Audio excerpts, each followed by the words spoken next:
So this is a story about how we know what we know. It's a story about this woman, Natalia Rybczynski. She's a paleobiologist, which means she specializes in digging up really old dead stuff. Yeah, I had someone who called me Dr. Dead Things. And I think she's particularly interesting because of where she digs that stuff up. Way above the Arctic Circle in the remote Canadian tundra. Now, one summer day in 2006, she was at a dig site called the Files Leaf Bed, which is less than 10 degrees latitude away from the magnetic North Pole. Really? It's not going to sound very exciting because it was a day of walking with your backpack and your GPS and notebook and just picking up anything that might be a fossil. And at some point, she noticed something. Rusty, kind of rust-colored, about the size of the palm of my hand. It was just lying on the surface. And at first she thought it was just a splinter of wood, because that's the sort of thing people had found at the Files Leaf Bed before, prehistoric plant parts. But that night, back at camp, when I get out the hand lens, maybe I'm looking a little bit more closely and realizing it doesn't quite look like this has tree rings. Maybe it's a preservation thing, but it looks really like bone. Huh. So over the next 4 years, she went to that spot over and over and eventually collected 30 fragments of that exact same bone. Most of them really tiny. It's not a whole lot. It, fits in a small Ziploc bag. And she tried to piece them together like a jigsaw puzzle. But it was challenging. It's broken up into so many little tiny pieces. I'm trying to use sand and putty, and it's not looking good. So finally we had a 3D surface scanner. Ooh. Yeah, right? It turns out it was way easier to do it virtually. It's kind of magical when it all fits together. How certain were you that you had it right? Like that you would put it together in the right way? Like was there a potential that you put it together a different way and you have like a parakeet or something? Was there? No. No, we got this. What she had, she discovered, was a tibia, a leg bone, and specifically one that belonged to a cloven-hoofed mammal. So something like a cow or a sheep, but it couldn't have been either of those. It was just too big. The size of this thing, it was huge. It's a really big animal. So what animal could it be? Having hit a wall, she showed one of the fragments to some colleagues of hers in Colorado, and they had an idea. We took a saw and we nicked just the edge of it. And there was this really interesting, there's a smell that comes from it. It smelled kind of like singed flesh. It was a smell that Natalia recognized from cutting up skulls in her gross anatomy lab. Collagen. Collagen is what gives structure to our bones, and usually after so many years it breaks down. But in this case, the Arctic had acted like a natural freezer and preserved it. Then a year or two later, Natalia was at a conference in Bristol, and she saw that a colleague of hers named Mike Buckley was demoing this new process that he called collagen fingerprinting. It turns out that different species have slightly different structures of collagen. So if you get a collagen profile of an unknown bone, you can compare it to those of known species, and who knows, maybe you get a match. So she shipped him one of the fragments, FedEx. Yeah, you want to track it. It's kind of important. And he processed it and compared it to 37 known and modern-day mammal species, and he found a match.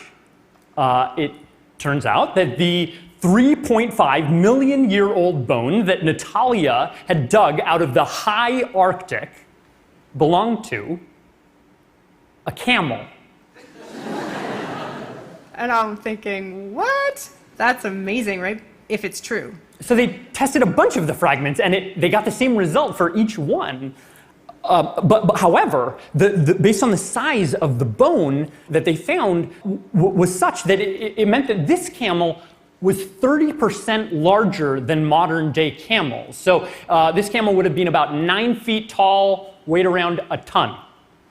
Yeah. Natalia had found a giant Arctic camel.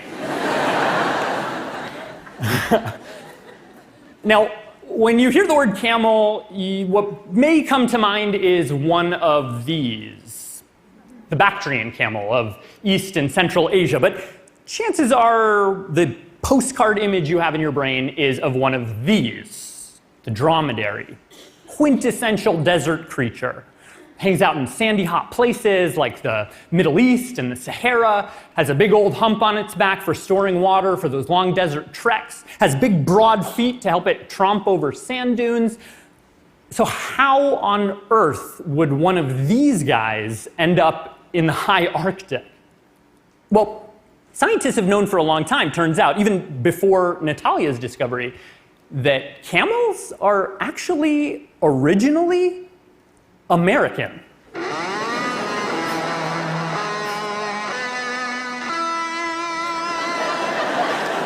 They started here. For nearly 40 of the 45 million years that camels have been around, you could only find them in North America. Around 20 different species, maybe more. If I put them all in a lineup, would they look different? Yeah, so you're going to have different body sizes. You're going to have some with really long necks, so they're actually functionally like giraffes. Some had snouts like crocodiles. The really primitive early ones would have been really small, almost like rabbits. What? Rabbit-sized camel? The earliest ones. And so those ones you probably would not recognize. Yeah. Oh my God, I want a pet rabbit camel. I know, wouldn't that be great? And then about 3 to 7 million years ago, one branch of camels went down to South America, where they became llamas and alpacas, and another branch crossed over the Bering Land Bridge into Asia and Africa, and then around the end of the last ice age, North American camels went extinct. So scientists knew all of that already, but it still doesn't fully explain how Natalia found one so far north. This is, temperature-wise, the polar opposite of the Sahara. Now, to be fair, 3.5 million years ago, it was on average 22 degrees Celsius warmer than it is now. So it would have been boreal forest, so more like the Yukon or Siberia today. But still, they would have 6-month-long winters where the ponds would freeze over, you'd have blizzards, you'd have 24 hours a day of straight darkness. How is it that one of these Saharan superstars ever have survived those Arctic conditions? Natalia and her colleagues think they have an answer, and it's kind of brilliant. What if the very features that we imagine make the camel so well suited to places like the Sahara actually evolved to help it get through the winter? What if those broad feet were meant to tromp not over sand, but over snow, like a pair of snowshoes?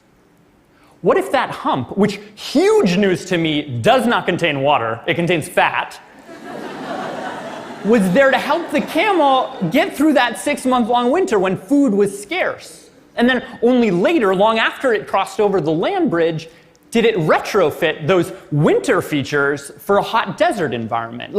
For instance, the hump may be helpful to camels in hotter climes because having all your fat in one place, like a fat backpack, means that you don't have to have that insulation all over the rest of your body, so it helps heat dissipate easier.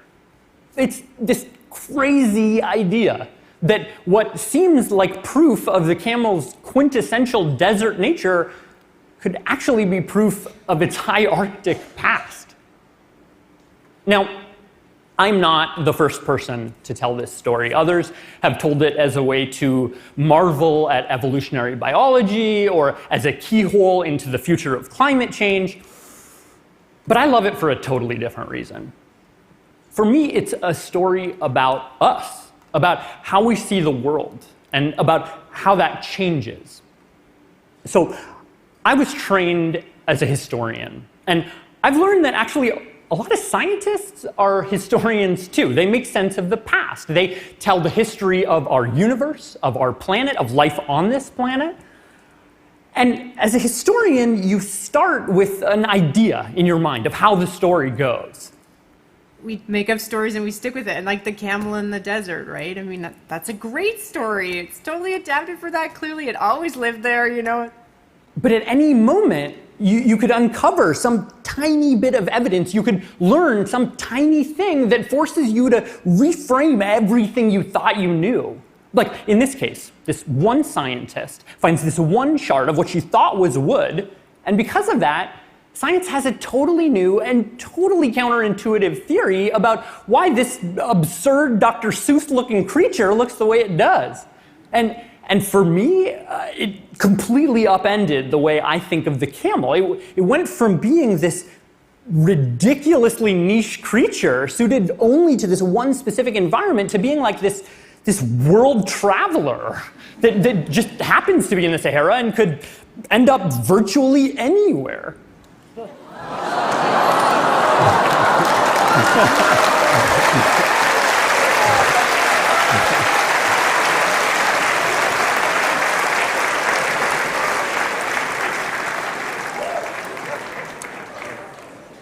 This is Azuri.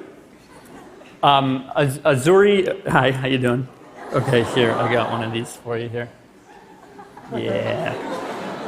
So Azuri is on a break from her regular gig at the Radio City Music Hall. And that's not even a joke. Anyway, but really Azuri is here as a living reminder that the story of our world is a dynamic one. It requires our willingness to readjust, to reimagine. Right, Azuri? And really that we're all just one shard of bone away from seeing the world anew. Thank you very much.